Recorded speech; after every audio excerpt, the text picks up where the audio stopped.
Now, I'm a magician by profession. You saw that up there on the screen. And some of you may have seen me do a card trick one time or another. And that further proves it. I've got a couple of damn good card tricks. And I may even show you one before this group disbanded. I know how people can be fooled. That's my expertise. I'm not a scientist. No, I'm not a psychologist. I'm not an engineer of any kind. But I do know that subject with a great deal of depth. I know how people are fooled, and I know how to fool. I already did fool you. And you were taken unawares, and I can understand that would happen, because this is not a microphone that I'm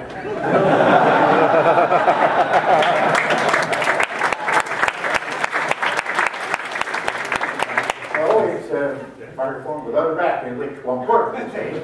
And he purposely set it up that way, and I came out there, and I even, as I walked up there, I picked him up there, and I remember, I'm wrapping the microphone. But I didn't tell you, this is a real microphone.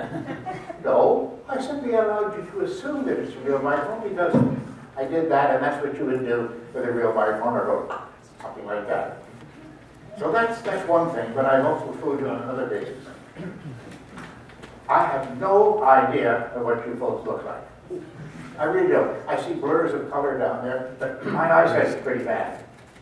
I normally wear glasses. No, these are not glasses. These are empty frames. Now, the question I'm sure has occurred to you, why would an elderly gentleman who looks reasonably intelligent walk out in front of a crowd like this wearing nothing but the frames? There's a good reason for that. I want you to know, ladies and gentlemen, and I want you to continue to know this evening, all through the evening, you can be fooled. Don't you think that you can't be fooled? I've heard PhDs that tell me, oh, well, I get a PhD, of course, I got to know everything, by the way. Now, I have a theory about PhDs. I'm sort of joking, so if they're PhDs, you should be trying to stone me out of the apartment when I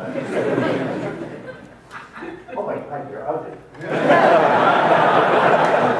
Terrible looking bunch. I want a new audience in here right now. Yes, PhDs, I have a theory about them. I've been to meetings in academic centers where I've attended the actual creation of PhDs, and they are created, by a ceremony.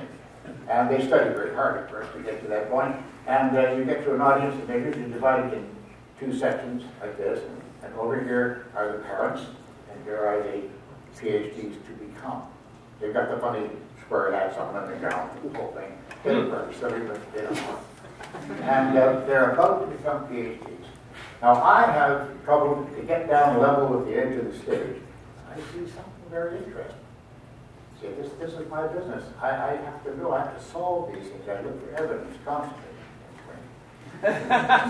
I see one of the PhDs whose name is read for the stage by a man who wears white gloves, and he's handing these documents, these little rolled up things with ribbons around them, and he reads their name, and everyone applauds, particularly the parents who did it first, and this person rises, comes up on stage, crosses the stage, and the person with the white gloves picks up this piece of paper, this rolled up piece of paper, reaches across to shake the hand of the lucky recipient, and puts this into the other hand. I wondered to myself, wait a minute, what's this guy afraid of? Why is he wearing white gloves? Is he afraid of getting a disease or something like that? And I figured it out. My theory is this. So far it's been supported.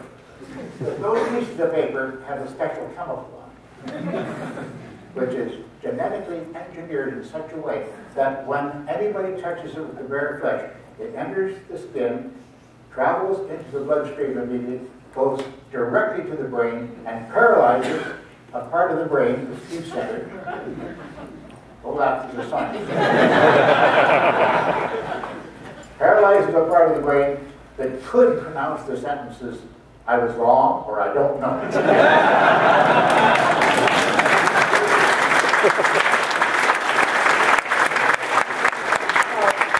say also that I have tested PhDs with this. You walk up to a PhD and say, "You PhD?" Yes, I am. Say after me, I don't know. Sure, I don't heard. I